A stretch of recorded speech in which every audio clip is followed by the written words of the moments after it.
Olá, estamos aqui no Saúde em Dia do Seiben, do Edifício Vega, recebendo os médicos de grande expressão, e uma delas está aqui com a gente, que é a doutora Marina Barrichello, geriatra, ou seja, quem é que tem interesse nisso?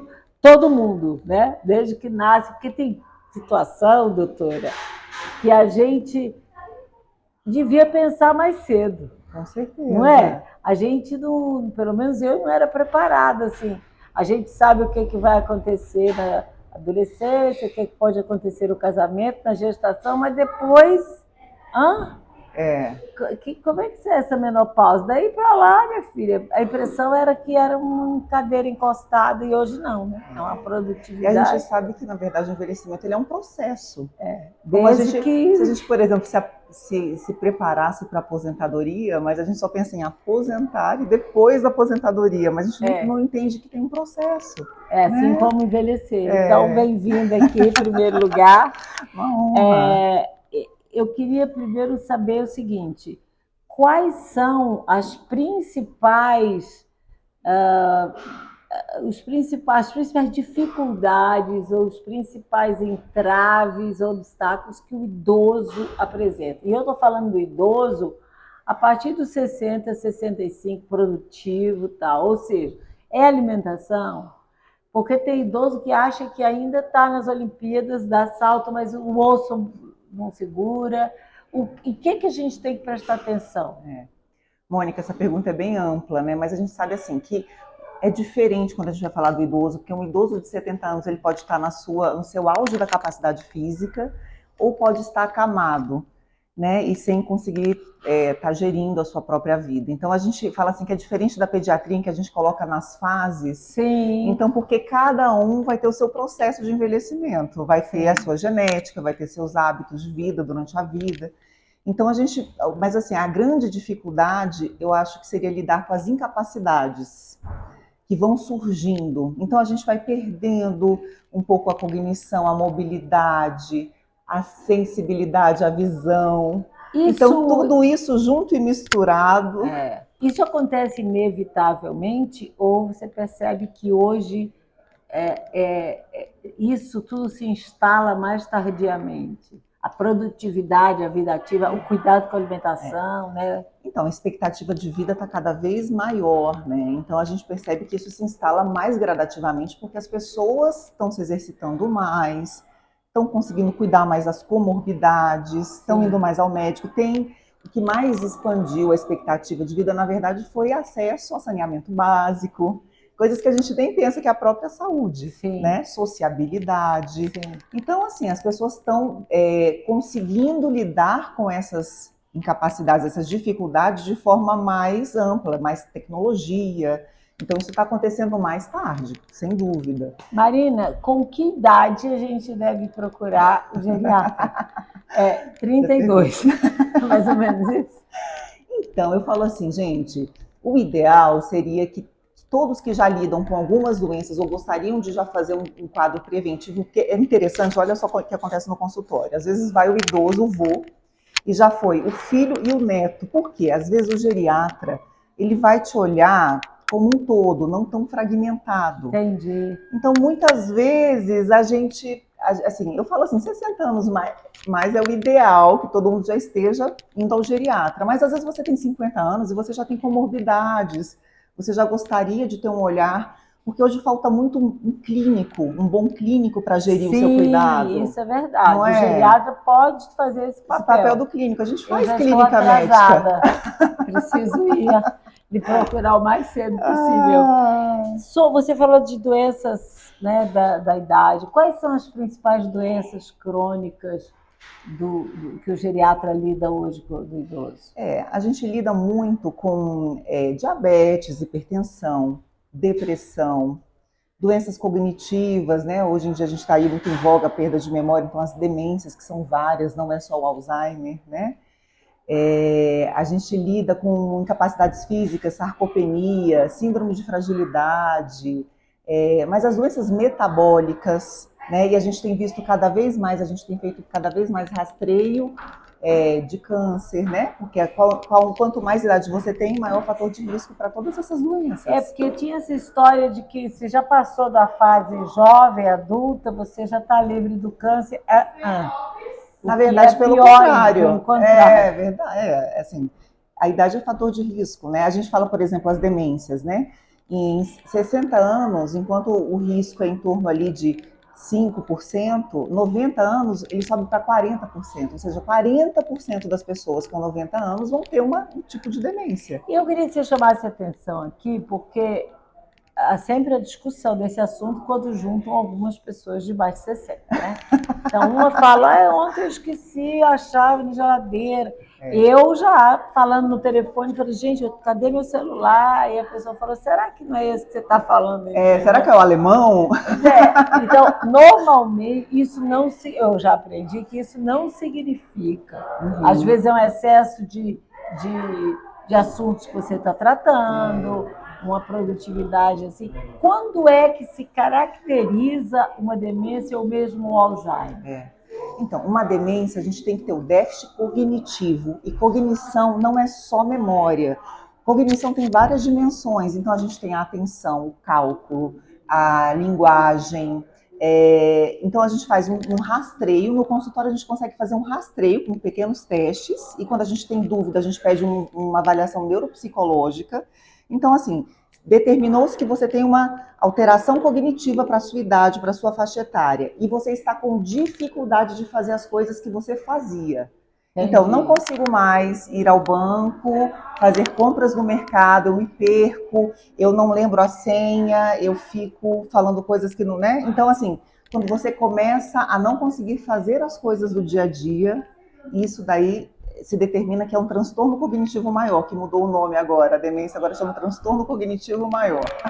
Então, isso talvez seja mais acentuado ainda quando há uma vergonha perante a família, né? É exposta. Ai, gente, geralmente, minha mãe não está lembrando mais, sei lá, alguma coisa. E a gente tem uma questão muito importante, Mônica, que eu acho importante ressaltar, que a demência e a depressão, elas estão cada um de um lado de uma moeda. Às vezes, a gente tem que tomar muito cuidado que um déficit cognitivo é uma depressão que não está sendo tratada. Então, a gente precisa muitas vezes fazer até um tratamento pensando num processo depressivo, que no idoso é diferente do jovem. No idoso, então, a gente às vezes vai ter casos assim que você não vai perceber, ele vai ficar mais caseiro, não quer muito sair, não tem mais motivação para fazer as coisas que ele gostaria de fazer. Esse isolamento é fonte muito importante da depressão. Isso, né? Eu tenho da depressão, da demência. A gente, olha que interessante, teve um trabalho muito grande que mostrou assim, poxa, o que vai diminuir, o que mais diminui longevidade? E daí colocou, poxa, parar de fumar, é muito importante, a atividade física, fazer atividade física é muito importante, mas o principal foi a sociabilidade. Pois é, a sociabilidade, eu acho também, e a presença da família.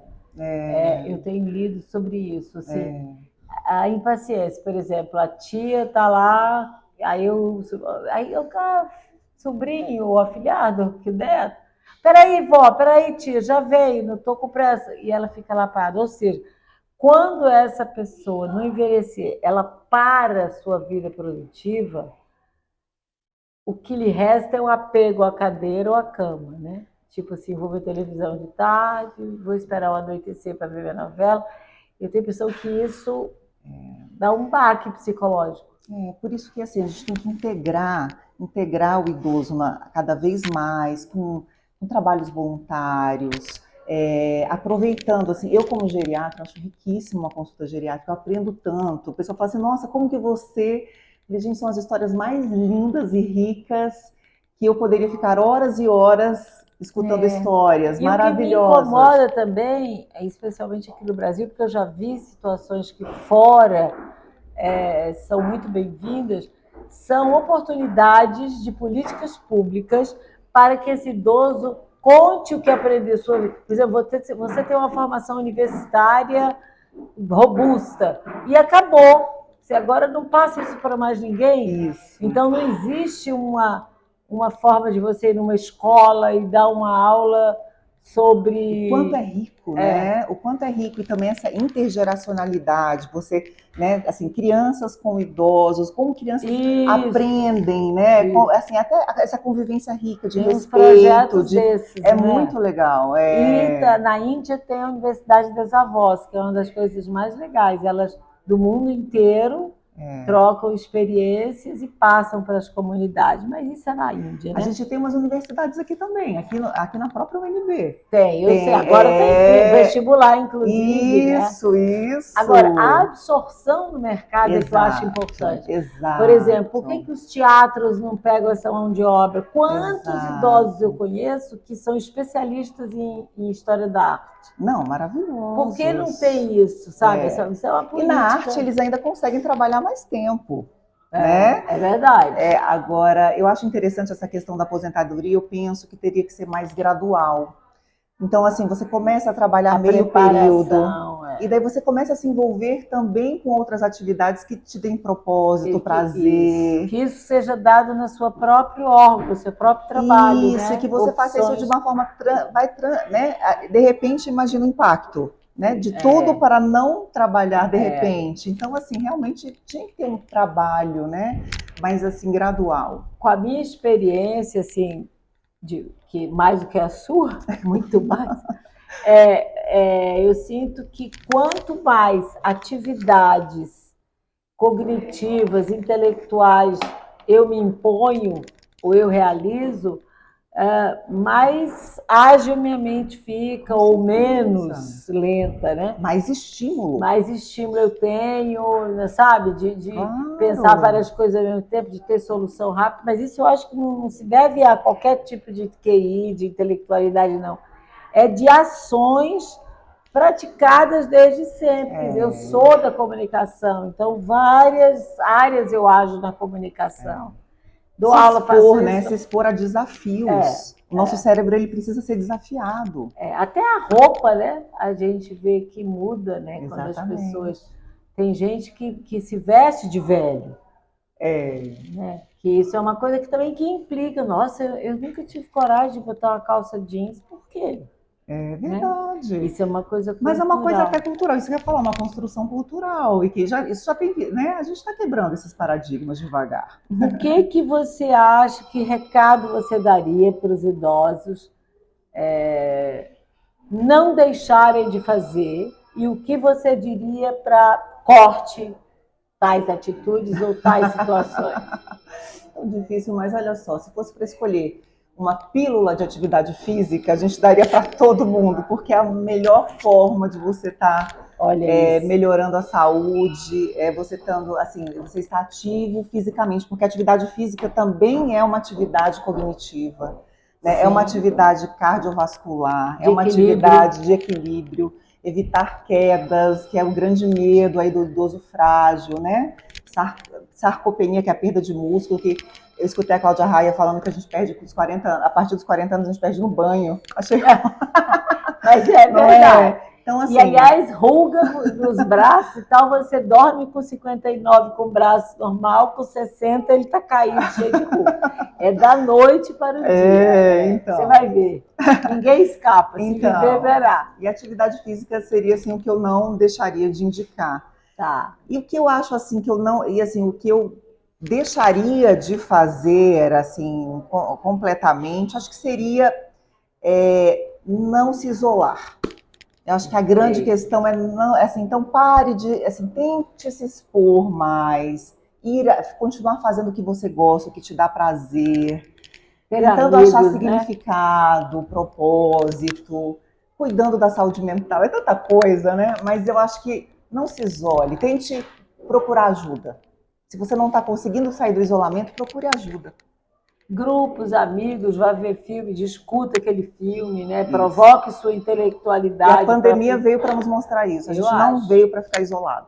Não, na pandemia ou você aprendeu ou sucumbiu, não tem jeito. Né? E quem sobreviveu tem que estar aqui para poder viver isso. Exatamente. Eu ficaria doidinha, eu tenho 500 mil dúvidas, mas isso vai ser lá no consultório. Ai, que maravilha, vai ser uma honra. É uma das geriatras que eu já ouvi falar tão bem, vocês não têm noção. Gente, A consulta com ela é leve, ninguém sai de lá, porque tem consulta que você vai e você fala, acabou minha vida. O médico fala, você sentiu isso, não tem jeito. Então ela não, é o tipo de médico que faz a gente achar que dá para chegar muito mais longe. E dá, né? Dá Obrigada. Sim. Falei com a doutora Marina Barrichello, geriatra, que está na hora de se procurar, né? Eu e você.